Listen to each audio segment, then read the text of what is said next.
এই গ্রামে আমার নানার বাড়ি। এখানে আপনারা যারা আছেন আপনারা তিনটার একটা হবেনি, কেউ নানা হবেন, নাইলে কেউ মামা হবেন, নাইলে মামা তো ভাই হবেন। এর বাইরে যাওয়ার কোনো সুযোগ নেই।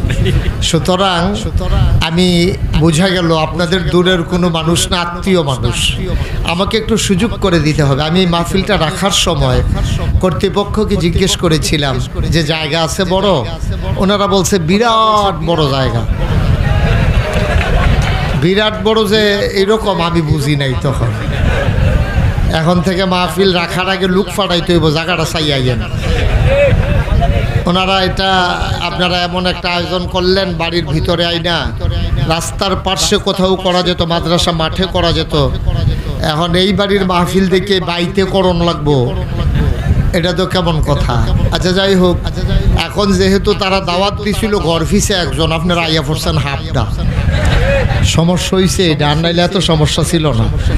আর সভাপতি সহসভাপতি দুইজনের দাওয়াত দিছে, মনে করছে একজনে নাইলে আরেকজন আইব, তারা যে দুজন আইয়া পড়বো এইটাও তারা বুঝছে না। নানান ঝামেলায় পাইয়া গেছে এই মাহফিলরে। না, দয়া করে আমাকে একটু সময় দিতে হবে। আমি লম্বা সময়, আমি জানি এখন প্রচণ্ড একটা গরম, ভাদ্র মাসের গরমটা এমনি খুব বেশি। তারপরে আপনারা এত গাদাগাদি হয়ে বসেছেন, গরমটা স্বাভাবিক লাগাটা আমি তো বুঝতেছি। আমার পেছনে ফ্যান চলতেছে, তারপরে আমার কেমন গরম লাগে আমি টের পাচ্ছি। তা আপনারা যারা কথা বললেন না, কেউ কথা বললেও তো আমি কথা বলতে পারবো না। আমাকে একটু সুযোগ করে দিতে হবে। একেবারে পিন পতন নিস্তব্ধতার মাঝে কথা হবে ইনশাআল্লাহ। একবারে শব্দ করা যাবে না। আপনার যদি ভালো না লাগে আপনি চলে যাবেন, কিন্তু আরেকজনের ক্ষতি করবেন না। ক্ষতি করার কোনো দরকার নেই। আপনি ভাল লাগতেছে না, আপনি মনে করছেন যে আমার যখন ভাল লাগে না মাইসে আর ওয়াজ শুনলো কতক্ষণ কথা তাইলে তো এটা ঠিক হইল না। আপনি না ভাল লাগলে আপনি চলে যাবেন, কিন্তু আপনি বিরক্ত করবেন না, কথা বলবেন না। দয়া করে দাঁড়িয়ে আছেন, বসে আছেন যারা, দয়া করে আমাকে একটু সুযোগ করে দিতে হবে। আল্লাহ তাবারক ওয়া তাআলা যেন কবুল করে, সবাই পড়ে আমিন। আমি শুরুতেই দোয়া করি আল্লাহ যেন, এই কথা বন্ধ না করতে পারলে হবে না তো ভাই। কয়বার বলা যাবে একটা কথা?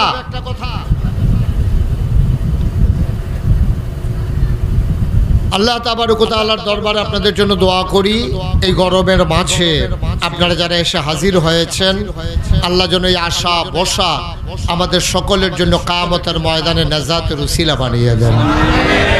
আল্লাহ যেন কবুল করেন। সবাই পড়েন আমিন।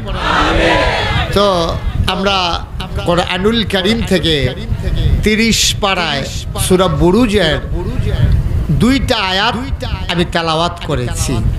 সেখান থেকে আমরা আলোচনা, সমস্যা হচ্ছে কোরআনের আলোচনা না শুনতে শুনতে এখন আর কোরআনের আলোচনা ভাল লাগে না।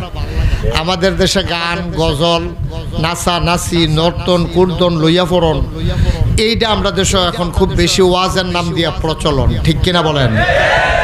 এটা করতে করতে এখন আর মনে করছে হেই ডে ওয়াজ, আর ওয়াজ এখনো হয়ে গেছে একেবারে আপনি বিরক্তিকর একটা বিষয়। কিন্তু এটাই হয়। আমার মাদ্রাসায় একবারে টিউনু গেল ভিজিট করার জন্য। টিউনু সাহেব গেছে পরে আমি কইলাম যে টিউনু সাহেব, আমার নিজের এলাকার গাছের কলা আছে আমার মাদ্রাসার এরিয়ায়, ওখানে গাছ পাক না কলা খুব ভালো, কোনো ওষুধ টষুধ নাই, আপনি 2টা কলা খান। না না না না, এই কলা আমারে দিয়েন না। আমি ওই কেন কই হুজুর, এই আরেকবার এরকম এই ভালো কলা খাইয়া আমার সাংঘাতিক ক্ষতি হয়েছে, কারণ বেজাল খাইতে খাইতে বালাটা আর সহ্য হয় না। এখন আমরারও অবস্থা হয়েছে এই ভেজাল কথা শুনতে শুনতে আমাদের আর এখন কোরআনের কথাগুলো ভালো লাগে না। কিন্তু আমি বিশ্বাস করি এখানে আমরা যারা আছি আমরা কোরআনের কথাই শুনতে চাই ইনশাআল্লাহ। আমাদের ভালো লাগে তো ইনশাআল্লাহ। তা আমরা আলোচনায় ঢোকার আগে মারদুদ শয়তান থেকে ফানাহ চাই, যিনি রহমান যিনি রহিম, তার নামে চলেন শুরু করি, সবাই পড়ি। আউযু বিল্লাহি মিনাশ শাইতানির রাজিম। বিসমিল্লাহির রাহমানির রাহিম। وما نقموا منهم إلا أن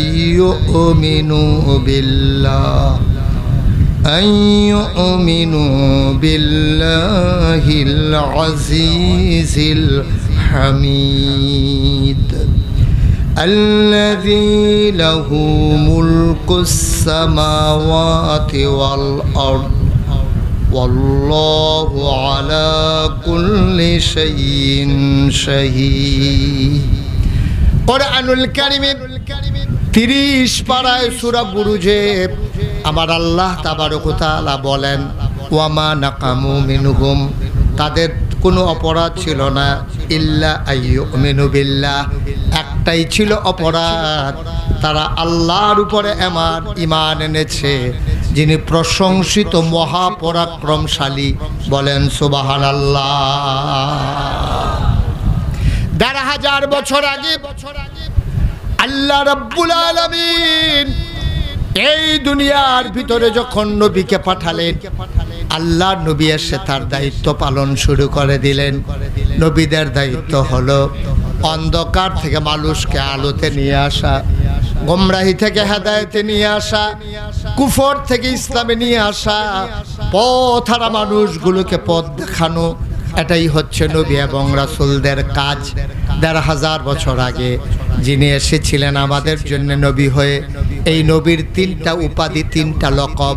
তার ব্যাপারে আমাদের আহলুস সুন্নাত ওয়াল জামাত, আমরা যারা, আমাদের 3টা আকীদা। এই নবী সবার সেরা নবী, এই নবী সবার শেষ নবী, এবং এই নবী সবার সেরা নবী, সবার শেষ নবী। তিনি ইমামুল এবং সকল নবীদের সর্দার, তিনি ইমামুল মুরসালিন, তিনি খাতামান নবিয়্যিন, এবং তিনি রাহমাতুল লিল আলামিন। নবীর ব্যাপারে আহলুস সুন্নাত ওয়াল জামাত আমরা যারা, আমাদের বিশ্বাস হলো 3টা। তিনি শেষ নবী, তিনি সেরা নবী, তিনি গোটা জগতের জন্য রহমত। সুবহানাল্লাহ বলবেন না? গোটা জগতের আল্লাহ হচ্ছেন রব। খুব খেয়াল করে শুনতে হবে, আল্লাহ হচ্ছেন রব। আমরা পড়ি আলহামদুলিল্লাহি রাব্বিল আলামিন। সমস্ত জগতের রব হইলেন আল্লাহ। এখন চিনলাম আল্লাহ হচ্ছেন রব। এখন নবীজি কি?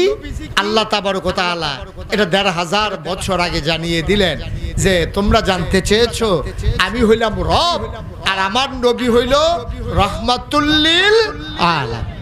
ওয়ামা আরসালনাকা ইল্লা রাহমাতাল লিল আলামিন। আমার আল্লাহ হলেন রব, আর নবী হইলেন রহমত গোটা জগৎবাসীর জন্য। দুনিয়ার ভেতরে যেমন মানুষ আছে, দুনিয়ার ভেতরে জিন আছে, দুনিয়ার ভেতরে ফেরেশতা আছে, গরু ছাগল জন্তু জানোয়ার আছে, সমস্ত মাখলুকাতের জন্য আমার নবী হইলেন রাহমাতুল লিল আলামিন। যত জায়গায় আল্লাহ রব, তত জায়গায় নবীজি রহমত। সুবহানাল্লাহ বলবেন না? একটা জায়গা নাই যেখানে নবীজি রহমত না।